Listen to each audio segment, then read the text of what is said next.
ట్రీట్మెంట్‌కి వెళ్తున్న వాళ్ళు వేరే టాబ్లెట్స్ కానీ, కొంతమంది ఆయుర్వేదిక్ మెడిసిన్ గానీ ఇలా వాడొచ్చా?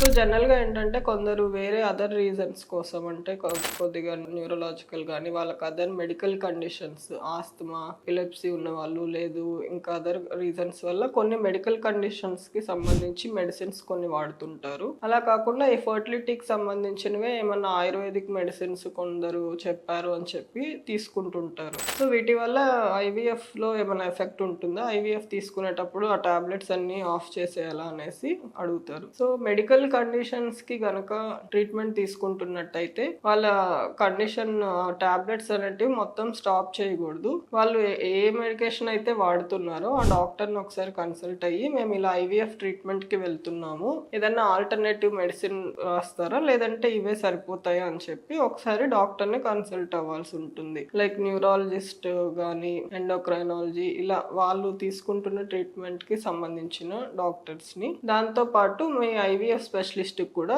కరెక్ట్‌గా మీరు ఏమేం మెడిసిన్స్ వాడుతున్నారు అనేది క్లియర్‌గా ఎక్స్‌ప్లెయిన్ చేయాల్సిన అవసరం ఉంటుంది. ఎందుకంటే కొన్ని మెడిసిన్స్ ఐవీఎఫ్ మీద ఎఫెక్ట్ పడ్డము ఇట్లాంటివి ఉంటాయి. నార్మల్‌గా వాటికి సంబంధించి ఆల్టర్‌నేటివ్ మెడిసిన్స్ అనేటివి రాసిస్తారు. దాంతో పాటు ఆయుర్వేదిక్ మెడిసిన్స్ విషయానికొస్తే జనరల్‌గా ఏంటంటే ఆయుర్వేదిక్ మెడిసిన్స్ అనేది అంత మనము చెప్పము.